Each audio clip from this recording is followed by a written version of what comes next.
Bonjour, bienvenue sur Merriby Channel. Alors, depuis le début, vous nous suivez, nous faisons des vidéos de sensibilisation contre le Covid-19.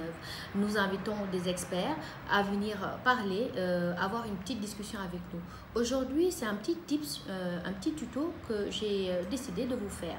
Vous savez, on utilise tous le téléphone, mais personne ne pense, ou pas beaucoup de personnes ne pensent à le désinfecter ou à le nettoyer.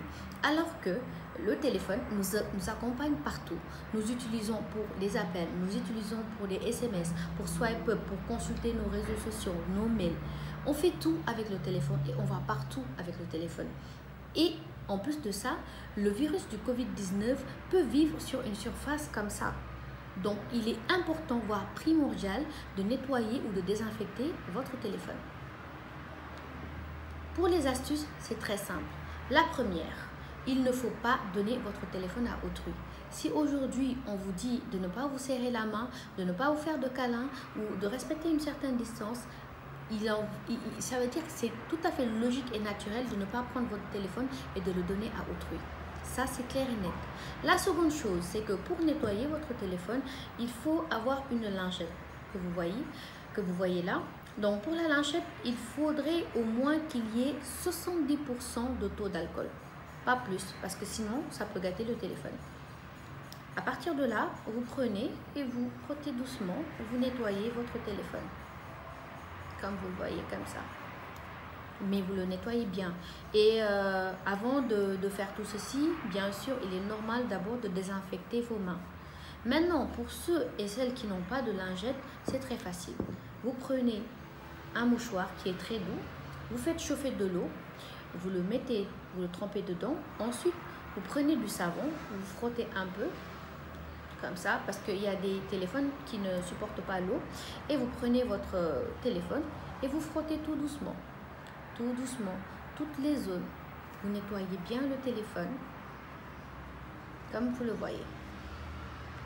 Une fois que c'est fait, vous le posez sur une surface propre. Ensuite, vous prenez la coque. Ça ne sert à rien d'utiliser le téléphone, de le désinfecter si vous n'avez pas désinfecté la coque. Donc, c'est le même procédé. Soit vous utilisez le mouchoir tout doux, comme je suis en train de faire, soit vous utilisez la lingette, mais en tout cas que ce soit très bien nettoyé. Ensuite, quand vous avez fini, là, vous serez libre de rallumer votre téléphone, de mettre votre téléphone dans sa coque et de pouvoir l'utiliser tranquillement. Merci d'avoir suivi ce petit tuto. J'espère que vous resterez sur notre chaîne. Appuyez sur le bouton d'abonnement et restez toujours avec nous pour encore plus de vidéos, de shows et de tutos.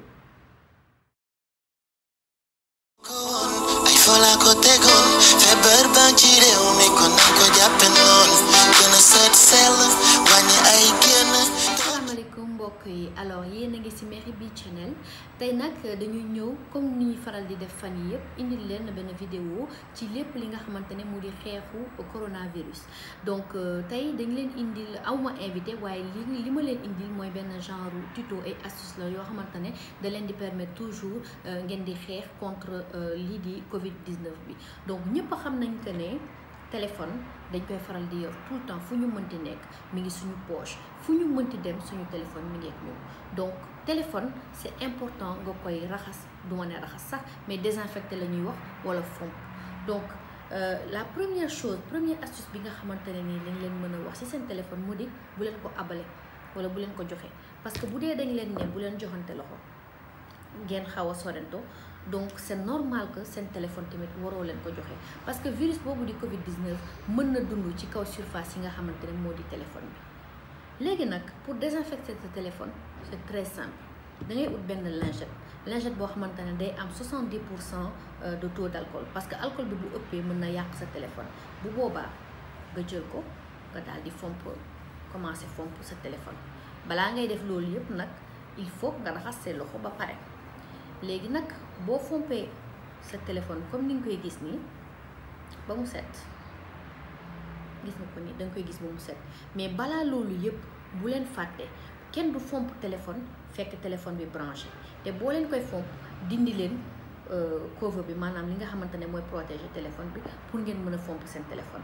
li nga xamante ne nag ñoom amuñu lingette mën nañu utiliser lii di morceau benn morceau bu duu rek boo xamante ne nooy na ngay tàngal ndox nga daal di si tremper tuuti morceau bi daal di jël sa saabu daal di ko frotter tuuti parce que am na yenn téléphone yoo xamante ne dañoo ragal ndox donc bu boobaa nga daal di jël sa téléphone nga daal di ko fomp comme ni ngay gis nii nga fomp ruq-ruqaat yëpp fi nga xamante ne foofu ngay faral di utiliser bouton volumier yooyu yëpp nga fomp yëpp ba mu set nga daal di ko teg foo xamante ne dafa set boo paree nag nga daal di jël li nga xamante ne mooy couverture bi wala protection bi moom it nga fomp ko parce que ça sert à rien nga fomp téléphone bi te fompoo couverture bi tamit pareil ñi nga def téléphone bi def ngay def boo bëggee nga jël sa morceau nga fomp ko ba nga xamante ne yëpp day set wecc wala nga jël sa lingette nga daal di fomp ba mu set boo paree nag gis nga ko nii lépp set na nga daal di jël sa